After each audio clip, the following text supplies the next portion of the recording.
Welcome to Robot Radio. Don't forget to hit subscribe to keep them coming. Today's question is: flight attendants. Have you ever had to deal with a person dying mid-flight? How did you go about it? There was one time where my mom and brother were flying to Lebanon, and at one point in the flight an older man died. What they told me was they pretty much just left him where he was and put a sheet over him. Afterwards they just made an emergency stop in Canada so they could take the body off the plane. Not a doctor or witness to one of these events, but my parents were once on a plane where someone had a medical emergency and the EMTs were waiting at the gate to help the guy. The flight attendants made an announcement for everyone to stay in their seats so the EMTs could get to the patient, but nobody listened. My parents were horrified as they watched the aisles fill up with people, making it impossible to get to the patient. My parents never found out what ended up happening, but I can't imagine things ended well for the patient if they couldn't even get medical attention once the plane finally landed.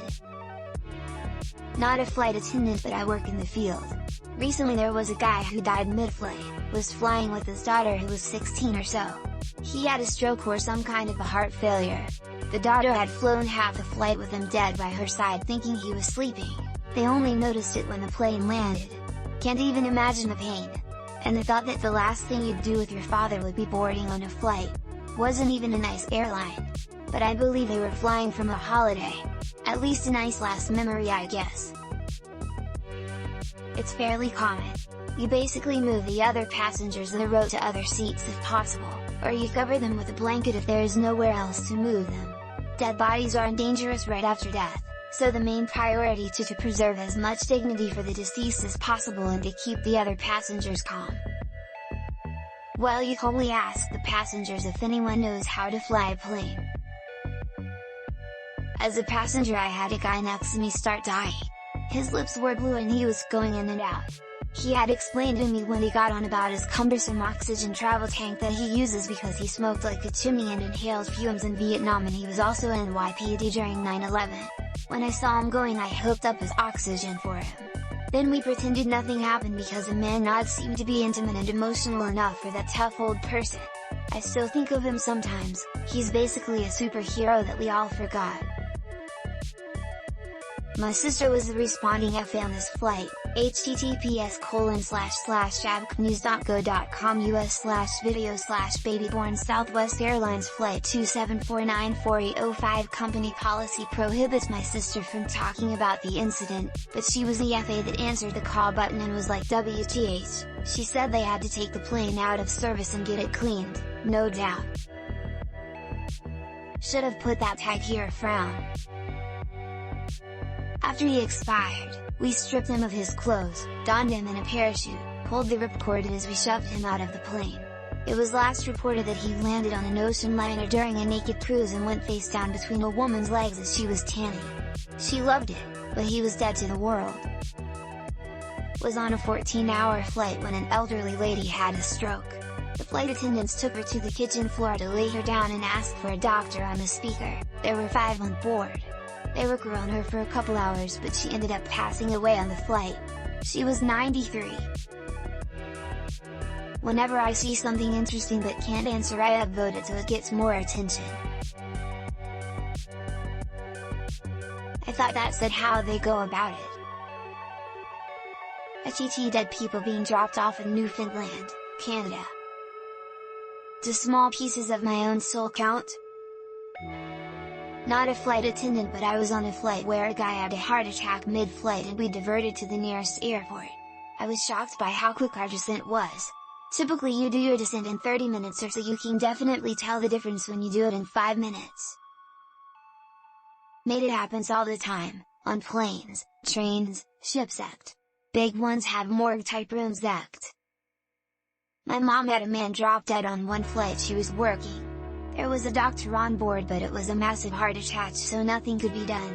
They had to move the body to the back of the plane and cover it while the pilot made an emergency landing. This was probably 20 years ago.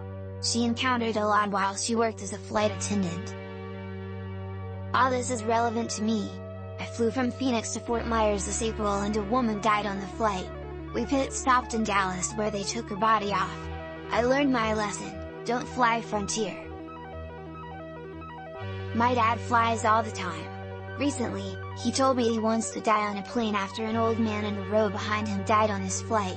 Apparently he went in his sleep, and once the flight attendants figured it out, they moved the people in his row and covered him with a blanket.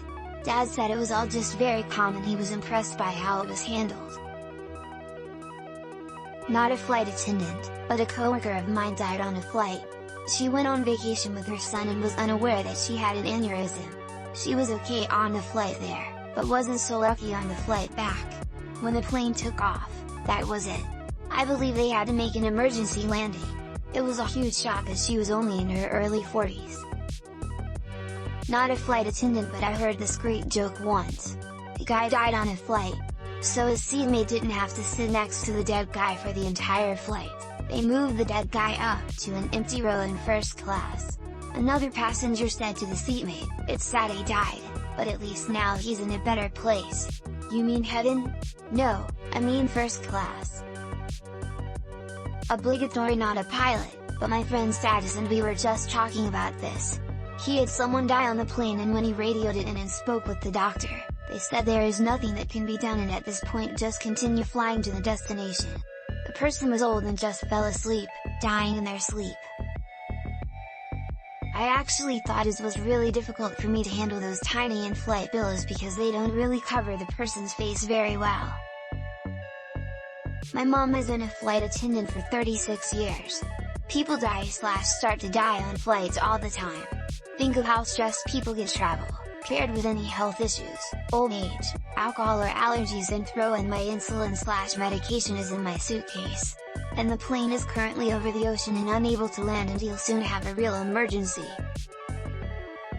Everyone panicked, so we cracked each other's heads open and feasted on the goo inside. So not go miracle flight, pickup accident victim on Johnston at Hall. En route to Guam, he went into heart fail. Myself and flight doc did what we could, person expired. Long range medvads, suck. Surely you're expecting to get about 10,000 airplane jokes? Write out the emergency escape.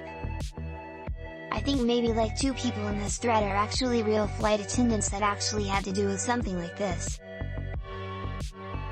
Not her question, but there has been a number of events of people having allergic reactions to things, and the only EpiPens were other passengers' pens. The solution in the plane's first aid kit is epinephrine for cardiac arrest.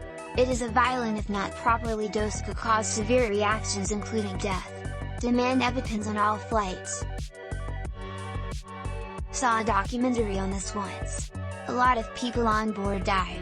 The captain held a funeral that ended with them chanting "So say we all" and jettisoning the dead bodies. This has been Robot Radio. Don't forget to subscribe and comment. Remember, wherever we go and whatever happens to us along the way, in that robotic place at the end of the city, we will always be listening.